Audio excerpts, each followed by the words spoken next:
What's up, y'all? Show's most decimals. Chris, we're making a video. The same true story of KAWS. What's going on with this? It was on my For You page, and let's see what's going on with this. Make sure y'all like, comment, subscribe, follow our social media. Go pop on the screen. Let's see what's going on with this. I'm not gonna hold it. I do got a tattoo that I want to get from this. Okay, let me go on. See, you see how every time your phone do you when you just trying to get off the app and they want to play that little snippet of the clip. All right, let me go on my saves. Where is it? It was like something different. Yeah. Do I gotta add the photo? I probably don't.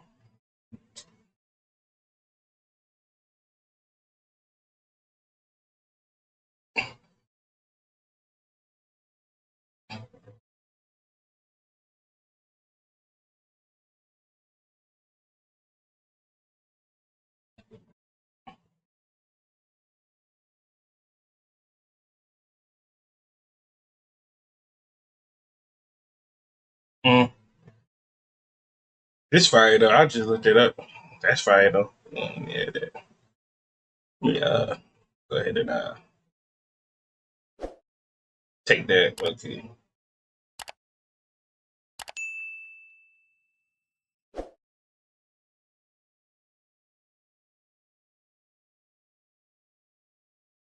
It's on here somewhere.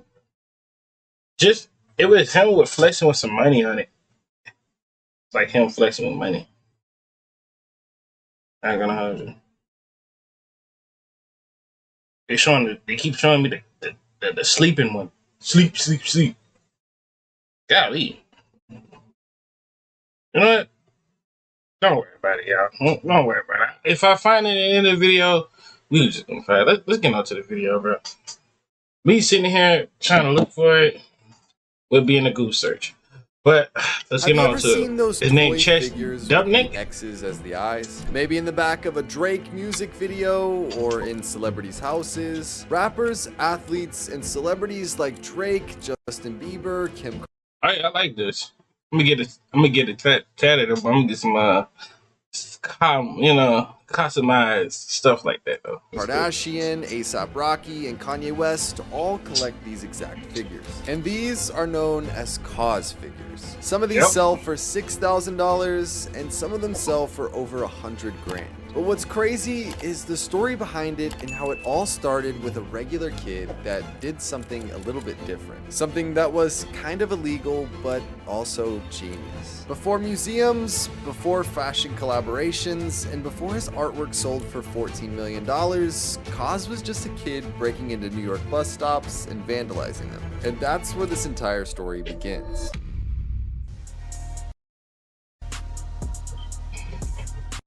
So, the real name behind KAWS is a kid named Brian Donnelly, and he grew up in the 80s in Jersey City, New Jersey. That was just across the river from New York City. Like every other kid growing up in the 80s and 90s, he liked cartoon characters and graphics. And in the mid-90s, he moved to New York City to attend the School of Visual Arts, where he studied illustration. And after graduating in the 90s, he actually got a job as an animator. You think anybody can get a collab off of that? Like a brand deal from them? Let me know, like, if I get a brand deal, I mean, hey, who knows, bro? I might already get it tatted in my skin. I might as well give me a brand deal. So, I mean, who knows? And it seemed like young Brian Donnelly was living his dream. He worked on projects like 101 Dalmatians and shows like Doug and Dari. For real? Before he was an artist. Shout out to that man, Brian. Shout out to Brian, man.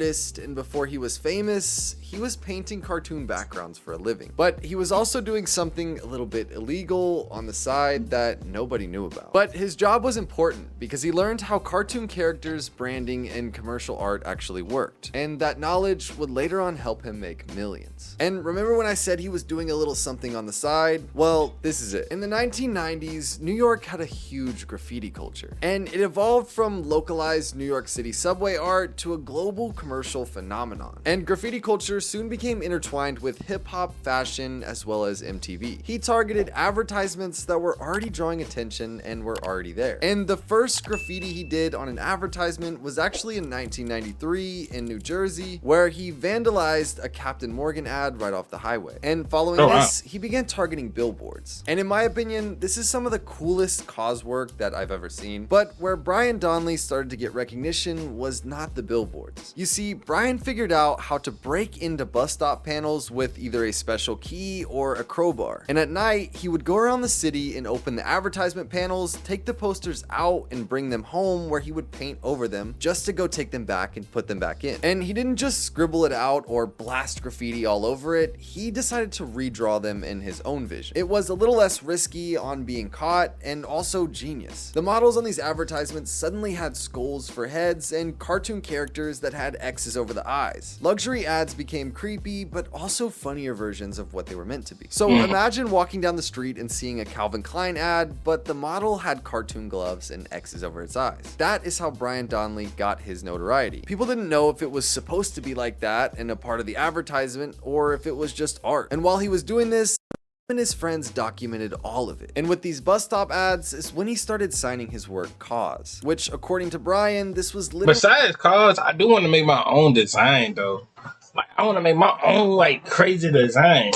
I want to make something that's gonna like for me and my brand though, low key. A phrase of letters that he thought just looked cool next to each other while he was doing graffiti. And when it comes to the graffiti world, your tag is everything. This is your whole notoriety. This is your whole personality. It was something that had no deeper meaning other than it just looked cool to teenage Brian Donnelly. And with the name KAWS, this was like his secret alias. Nobody knew except for him and his friends. And this graffiti and bus stop ads that had been reworked, they began popping up all over New York City. And nobody had any idea that it was the guy working for Disney and Cartoon Network that was doing this sneaky on the side. Brian became obsessed. Whenever he wasn't animating on these cartoon shows, he was in the streets vandalizing. And during this time, Brian created a character that would go on to change his life, and that was the Companion. This was a character inspired by Mickey Mouse proportions, but with skull features and crossed out eyes. And the character seemed to always look kind of sad and slumped over and almost human. But at the time, this was just graffiti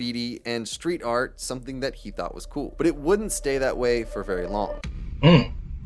Or not. The next major turning point in KAWS's career was not actually in America. It happened in Tokyo, Japan. In the late 1990s and early 2000s, Japan already had something called designer toy culture. They were collectible vinyl figures that artists and streetwear brands made. Like, for example, the Bear Brick that everybody knows. This started in Japan. The Bear brand?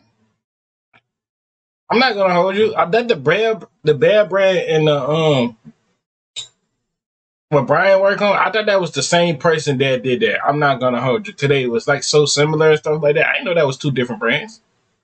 Hold on, dude, you got some good shoes up here. Hold on, let me know you know your shoe game right. Got the blue and grays. Hold on. All right, okay. Yeah, if we would see a little bit more, I see a little pink in the corner. In 2001. And KAWS started traveling to Japan to connect with streetwear and toy companies. And that's when he met the brand called Bounty Hunter. And in 1999, they did a collaboration and released one of the first ever companion toys. This was his graffiti art, but now made into a plastic vinyl figure. Wow, they were limited, they sold out almost immediately, and they became collectibles overnight. And wow, why he didn't keep it like that? Golly. This ain't bad though. You know what this remind me of, low key? That remind me of what's it called? What's that dude name? With a big old tummy. Yeah, big tummy with the arms like this. What's that dude name? Not Pete. Oswald, but he was like a little. This was like a little trimmer down. Overnight. And this became a huge moment for Brian's story because he was just a kid from Jersey making graffiti, and now he was selling out collectibles. Because before the traditional art world accepted KAWS, toy collectors and streetwear brands did first. He wasn't just a graffiti artist anymore, he was now creating products, collectibles, and characters. Instead of graffiti, he was now creating a brand under the 4-letter alias KAWS. And throughout the 2000s, KAWS started collaborating with streetwear brands, and this is where the name really started to spread. One of the biggest early collaborations was with Bathing Ape in the 2000s. Cool. He redesigned the iconic Bape graphics with the X eyes and the companion characters. He then partnered with Medicom Toys to create his own brand called Original Fake in 2006, which sold KAWS clothing, toys, and accessories. Original Fake became extremely popular in streetwear culture and ran until 2013. And also, speaking of 2013, this was one of KAWS's biggest years. In that same year, KAWS designed trophies and the entire set for the MTV Music Awards. Not only did he redesign— How long it took him to build that big one? This is actually clean. I'm not gonna hold you. This clean. the iconic Moon Man trophy, he also created the entire visual theme for the award show that year. And this was a massive moment because it showed that KAWS was no longer a streetwear artist, he was now designing for major pop culture events. And as KAWS continued to grow, bigger brands started to recognize him. He's collaborated with Nike multiple times over the years, but one of his biggest collaborations came from Jordan brand. In 2017, the KAWS Air Jordan 4. Oh, he got his own name out for him? With Jordan? Hold on, I might have to cop me about 2 pair of these. Who knows? The entire shoe was covered in suede with a subtle companion graphic and a glow-in-the-dark sole. Oh, that's my size. That's one of my sizes. Instantly became one of the most hyped sneaker collaborations ever and resold for thousands and thousands of dollars. If you don't know anything about sneakers or the sneaker world, just know that this was a grail sneaker. During this time in 2017, this was like the it shoe. And after the Jordan collab, he exploded. He began collaborating with— So, can I still find them shoes to this day, or they sold out? Like, you can't never get them back. Like, they gone. Now, if I can find them off for somebody, I promise you, I'm gonna wear them. brands like Uniqlo, where he would make like a budget-friendly version. And with the Uniqlo collab, he brought his artwork to the mass market through affordable graphic t-shirts. If you couldn't afford the $2,000 KAWS figures or the $3,000 KAWS Jordan 4s, you could probably afford the $20 to $40 t-shirt from Uniqlo. In doing this, KAWS was everywhere. And then in 2019, KAWS collaborated with Dior, bringing the companion to luxury fashion. Similar to Takashi Murakami and Louis Vuitton, this was huge. During the spring-summer 2019 men's collection, you could see just about every rapper and celebrity showing up for this. And this KAWS collection was initiated by Kim Jones, which he could have a whole video dedicated to himself, but this was his debut collection with Dior. And during this runway, they had a KAWS figure that was made of over 70,000 roses. Wow. In a similar way that Louis Vuitton collaborated with Takashi Murakami. At least at its finest had to take over about 3 weeks to do that. Or 2 to 3 months. At its finest. Kami to bring the youth in. That's exactly what Kim Jones, Dior, and KAWS was doing. They were making luxury fashion cool for the younger consumer. And at this point, it seemed like And KAWS he got his was own taking over the balloon. world. And if you think about it, he existed in 3 different worlds at the same time. Streetwear, mass retail, luxury fashion, and fine art, which is something that no artist has ever done before. And while all this was happening, KAWS was slowly building his fine arts career. He wanted to be his own version of Picasso or Da Vinci. And so he started doing gallery exhibitions, large companion sculptures, and museum installations around the world. And in some of these very prestigious museums, you would see these KAWS figures that are massive. It was a giant floating companion sculpture in the Hong Kong harbor. At this point, the fine arts world was finally starting to accept him. And in 2019, one of his paintings sold on Sotheby's for over $14 million. And I want you to just think about that for 1 second. He went from illegally altering bus stop advertisements to now selling paintings for over $14 million. And it all came from a kid that was never supposed to do this in the first place. And what makes KAWS different from most artists is that he didn't separate art and business. He didn't reject consumer culture like Takashi Murakami, and he never avoided big corporations. He used all of them. He turned characters into intellectual property, he turned art into collectibles, and he turned this entire illegal persona into his own brand. And in a weird way, KAWS represents the future of art, where when you walk into a gallery, it isn't just paintings on a wall. It's toys, cheap clothing, sneakers, collaborations, installations, social media, and branding all in one. KAWS changed the art world forever. And it all started with a kid from New Jersey breaking into bus stops with a crowbar and replacing the advertisements with his own. And That's crazy. that pretty much wraps up today's video. I hope you guys enjoy. Now, Alright, so I was doing this, hold on. I'm looking for it. It was one of these, bro, that I had, bro. You don't even know, bet on me.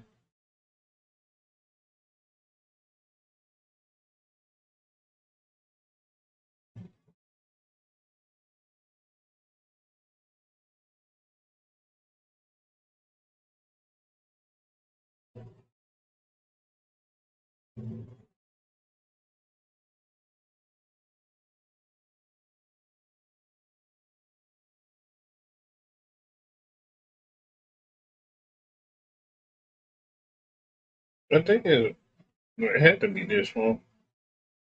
I'm looking for it, y'all.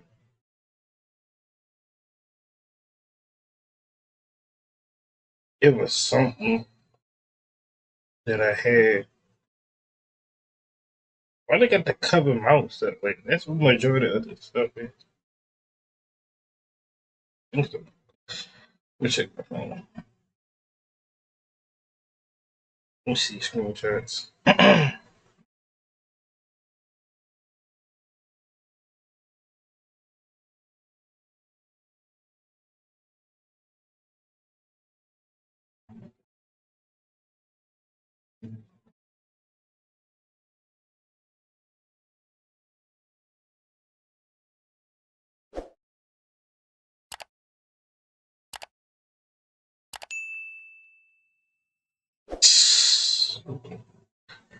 I just can't find it. I'm gonna just find that example of it, bro.